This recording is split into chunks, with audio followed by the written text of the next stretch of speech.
the 15 years enyi m nwaanyị na enyi ya nwoke wee na-ese nwa m Ibongi. Enyi m nwaanyị a na-agwa unu maka ya bụkwa single girl,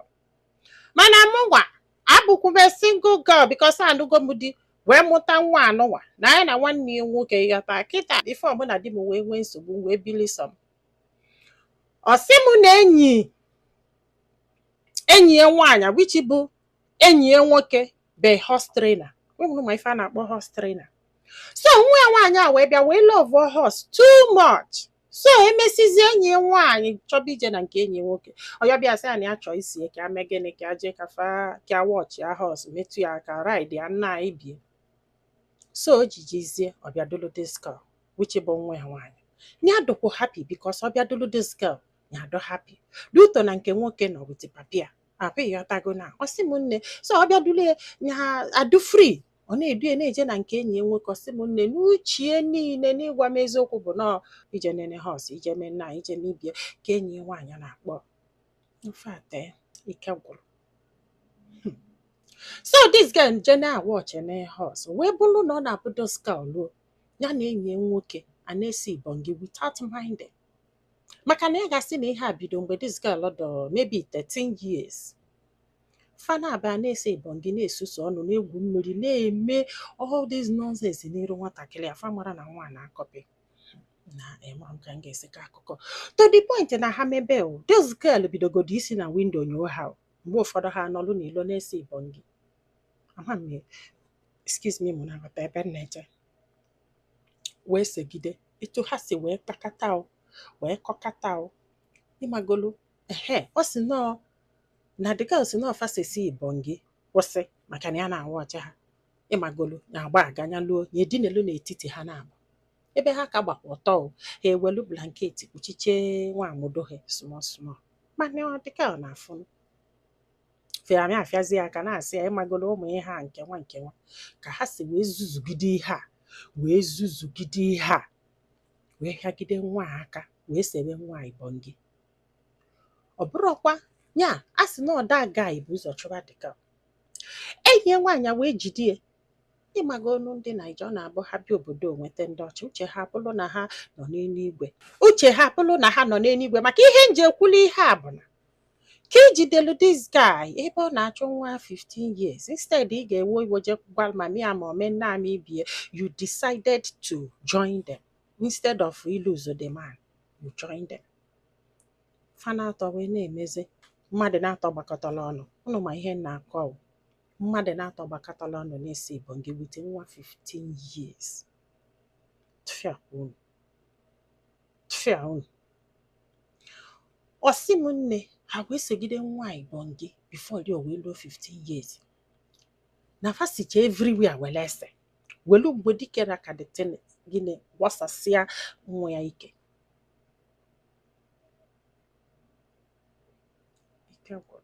na o nwere ka asị malụ nwa wee segidesi Ibongi to the point na ọ dịzi comfortable with it o wee gbaba enyi nwaanyị asị ama oselu gị Ibongi na detin na-atọchi ntị the girls na-asị anyị ese n'okwu Ibongi ọsị ama ọchọ ifu ka esi Ibongi the girls say yes ọsị anya bịa ka faje na nke that horse trainer ancha niile wee gbalọsọ wee luo na nke horse trainer wee luo wee sebe Ibongi nya o wee lute wee gwafa na the girl chọrọ dị interested fa jụọ si mba na ha ekwere fa na-atọ wee baa n'ime ụlọ wee bidokwa ise Ibongi wee sizada girl ọkpọ bịa nya nọrọ na palọ dịka wee nọ na palọ na-echie asị bụ nne ha wee seketezie na Ibongi dịka wee shibedo nwoke aje kpọta enyi nwaanyị anya promise ị ga-eso wee si Ibongi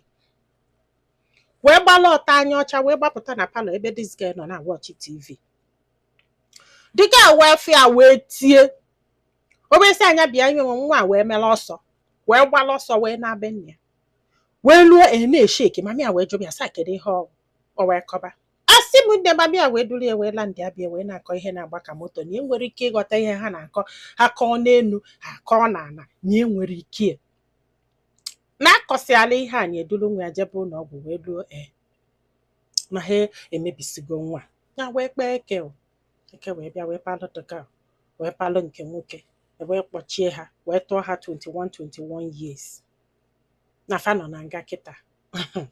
enyi nwaanyị na-akpọ ya consistently ka apologize ya enyi adụ sorry enyi ha melụ na ọ na-elive voice note everyday voice note everyday voice note ụdị mmadụ ọdụmma mgbaghara na nwa ya na-aga therapy na ị nwere ike che na mmadụ bụ your friend ya na mana ọ bụrụ your friend not your enemy ọdụ unu na ka out of aja afọ ka this girl ji mee ihe a ka ọdụ unu ka out of ihe ụtọ ka o ji mee ihe a kedu ihe ọdụ unu kọsụlụ this girl bụ best friend ya o iji wee nọlụ wee mee gịnị nọla a na-afọsasị ya nwa ya osolo na-aghọ nwa ya aka nwa 15 years fanwa nọ 38 na ịma na mgbe ụfọdụ a na-asị ọ bụrụ na ịnụọ dị mụta nwa maọbụ ị na ha alụ dị mụta nwa make friends with ndị ji nwa ọ mara the kind of love na-adụ between mother and child ọ mara in fact kedu ihe m ga-ekwu amụrụ m ife m ga-ekwu m ekwufie ọnụ I don't know mana ihe ọ chọrọ bụ ka ndị mmadụ nụrụ akụkọ ya mee gịnị tụka afọ na onye ekwe ya na ya ma nkwere ha nwa na-agapụ therapy because na onye ekwe ya na enyi nwaanyị ga-eme ude ha na ya ga-awụ na anything to prove to that person that ọ dịrọ possible ife a ka Donska mere chai